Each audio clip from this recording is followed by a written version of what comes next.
Hello students, good morning. I am Ankant, your English teacher. Today in this video lecture on page 21 of the chapter second, towards its end, Nelson Mandela says that in human life every man has got twin obligations. Obligations means moral duties to fulfill. First, obligations towards his family members, brothers, sisters, parents, and the second obligation towards people of his society and country.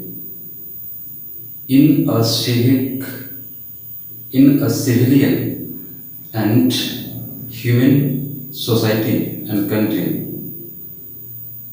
every man has got his abilities and inclinations to fulfill both these obligations.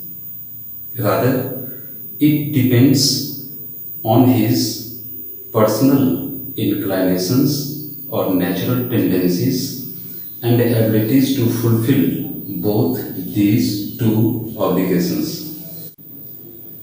But according to him, in a country like South Africa, a man of his birth and skin's color, was not able to fulfill these two obligations. Why? Because in those years of brutality and oppressions by the apartheid system, if a man fulfilled any of these two obligations towards family, towards society or country, he was punished. He was separated from his family. He was isolated and ripped from his family life and forced instead to live a life of secrecy and rebellion. Rebellion means revolutionary man. A revolutionary man is called rebellion. Nelson Mandela इन सारे lines में सिर्फ ये कहना चाहते हैं कि मानव जीवन में हर व्यक्ति को पूरी लाइफ में दो ऑब्लिगेशंस फुलफिल करनी होती हैं। एक ऑब्लिगेशन अपने फैमिली के लिए, फैमिली के एंटायर मेंबर्स के लिए, और दूसरी ऑब्लिगेशंस उसे परफॉर्म करनी होती हैं अपनी सोसाइटी और कंट्री के लोगों के लिए। लेकिन दुर्भाग्यवश वो आगे कहते हैं कि साउथ अफ्रीका जैसे कंट्री में एक आदमी जो उसके ही जैसे बर्थ का हो और उसके ही जैसे कलर ऑफ स्किन वाला हो, उसके लिए एपार्थाइड के उन वर्षों के दरमियान असंभव था इन दोनों ऑब्लिगेशंस को फुलफिल करने का। लेकिन क्यों? नेल्सन मंडेला बतलाते हैं इसका कारण सिर्फ ये था कि उन दिनों जो व्यक्ति इनमें से किसी भी ऑब्लिगेशंस को फुलफिल करता हुआ लॉ की नज़र में नज़र आता तो उसे परिवार से, पारिवारिक जीवन से अलग कर दिया जाता था और उसे एक एकांतवास, है ना, और एक क्रांतिकारी के जीवन व्यतीत करने के लिए उसे मजबूर कर दिया जाता, उसे पनिश्ड किया जाता। Okay, in the next paragraph, Nelson Mandela talks about his desire for freedom. In this very regard, he says that I was not born with a hunger to be free. He says, वो कहते हैं कि मैं स्वतंत्र होने की ख्वाहिश के साथ पैदा नहीं हुआ था, but surely I was free, I was born free to do the things which I liked. वो कहते हैं लेकिन मैं पैदा हुआ था किसी भी चीज़ को अपनी स्वतंत्रता के साथ करने का, कोई काम जो हमें अच्छा लगे हमें करना है, इसकी आज़ादी के साथ वो पैदा हुए थे। यानी हर आदमी अपने जीवन में अपनी आज़ादी का इस्तेमाल करते हुए अपनी लाइकिंग और डिसलाइकिंग के मुताबिक काम करना चाहता है। सो उन्होंने कहा कि I was born free to do the things which I liked most. I was born free to move to the places where he wanted to go, to swim in the streams, to ride on the backs of the bull, to eat what he chose, etc.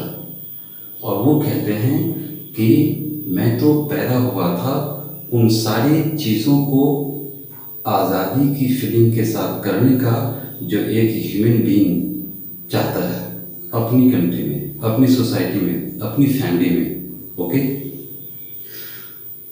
So towards the end of the next paragraph Nelson Mandela says as long as he respected his father, obeyed his father, and abided by the rule and law of the customs of his own tribes, he was never punished. वो कहते हैं कि जब तक मैं अपने पिताजी की बात मानता रहा, उन्हें रिस्पेक्ट करता रहा और जब तक अपने ट्राइबल लाइफ के कस्टम्स के मुताबिक मैं चलता रहा, तब तक मुझे कोई पनिशमेंट हमारी कंट्री में नहीं दिया गया। In the third paragraph of the chapter on page number 22, Nelson Mandela now speaks about the meaning of freedom. He says that when he grew young, he realized that his all childhood freedom was just an illusion. It was just an deception.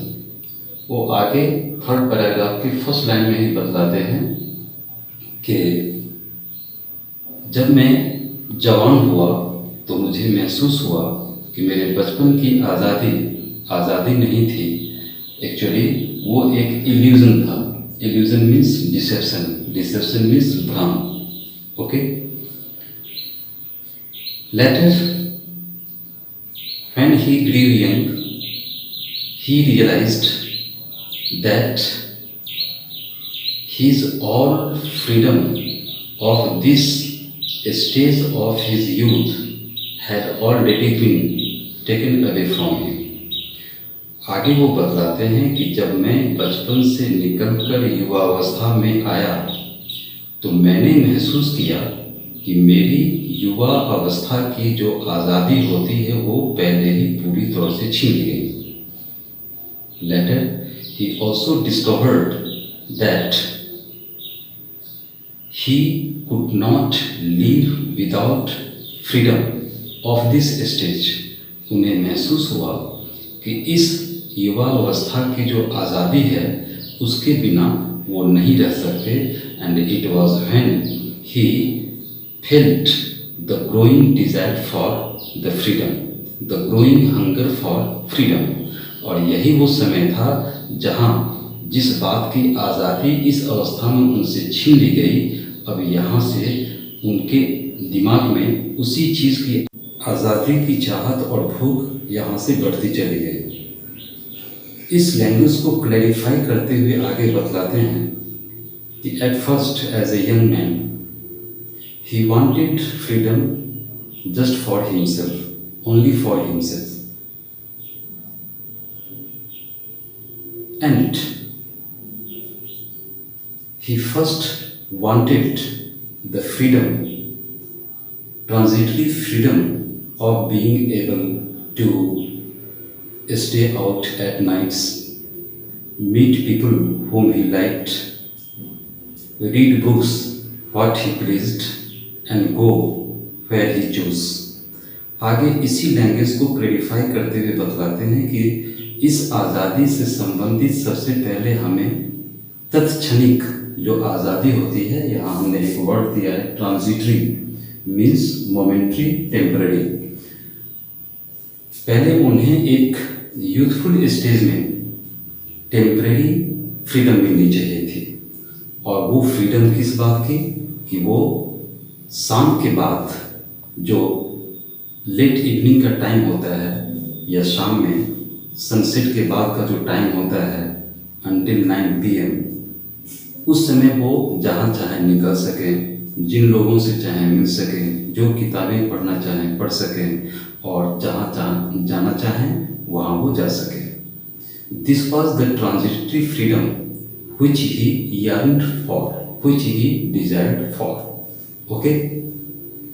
Later, as a young man in Johannesburg town, he desired for the freedom of achieving his potentials, continuing his educations, what he liked, as per his priorities, getting a job for his keep, for his survival, marrying a girl whom he liked, and having children. Okay?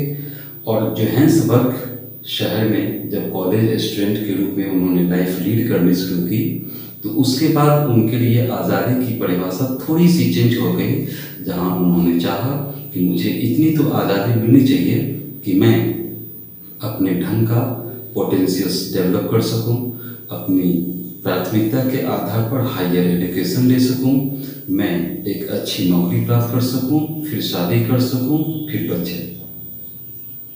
Okay? लेकिन next paragraph में और almost towards ending paragraphs में Nelson Mandela बतलाते हैं कि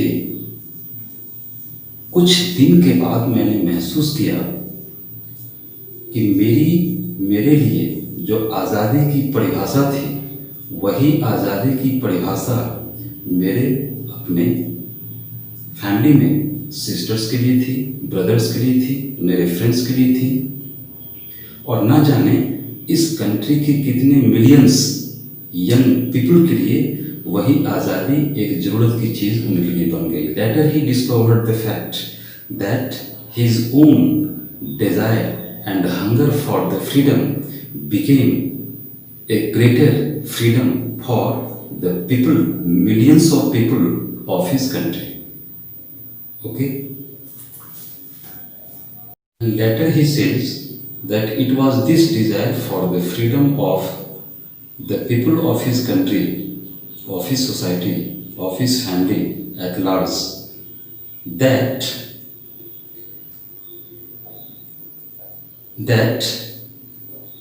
continue to get intensified.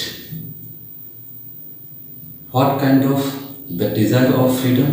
The desire of freedom of what kind? That they need to live their lives with all self-respect and dignity. और उन्होंने आगे महसूस किया कि हमारे परिवार के सारे सदस्यों, हमारे समाज के सारे लोगों और देश के पूरे नागरिकों को यही इच्छा, स्वतंत्रता की यही इच्छा किस स्वतंत्रता की कि हम सबों को एक रिस्पेक्टफुल लाइफ जीने का अधिकार है।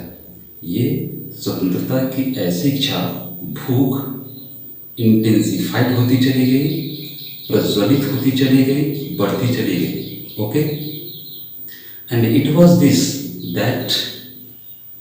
This desire of freedom that changed Nelson Mandela's life, that changed him from being a frightened means afraid or horrified, from a frightened young man into a bold and courageous man. changed him from being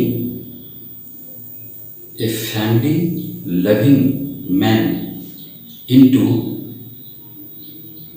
a man without any home, changed him from being life loving man into a monk, and changed him from being a law abiding man into a criminal and rebellion.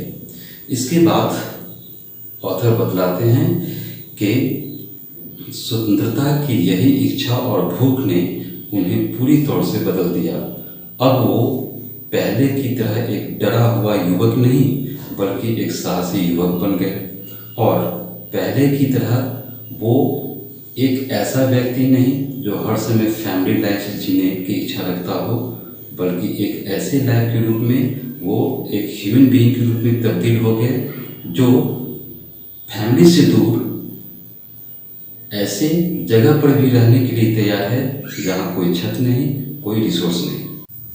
स्वतंत्रता के इस भूख और चाहत ने उन्हें कानून पसंद व्यक्ति को बदल दिया, एक क्रिमिनल के रूप में, एक अपराधी के रूप में। Okay, this was a big transformation in his life. This way this desire and hunger for freedom changed him completely, changed his life completely. Last line में वो बतलाते हैं कि हमारे हिसाब से अगर पूरे वर्ल्ड में ओप्रेशर को अगर मुक्त किया जाता है तो ओप्रेस्ड को भी मुक्त किया जाना चाहिए। ओप्रेसर मीन्स वो लोग जो आपके साथ उत्पीड़न करते हैं, आपको प्रताड़ित करते हैं, और ओप्रेस्ड मीन्स वह व्यक्ति जो उस प्रताड़ना से गुजरता है। उनके कहने का मतलब कि हर व्यक्ति समान है, शोषक और शोषित दोनों को एक जैसी आज़ादी मिलनी चाहिए। उनका कहना है कि वह व्यक्ति जो दूसरे के अधिकारों को छीन लेता है वह अपने आप में मानवीय घृणा का एक कैदी है, एक प्रिजनर है। He is just like a prisoner of his own personal hatred towards humanity. This way we have come to the end of this chapter. I hope you all must have understood this very chapter from beginning to its last. Thank you for attending today's video lecture.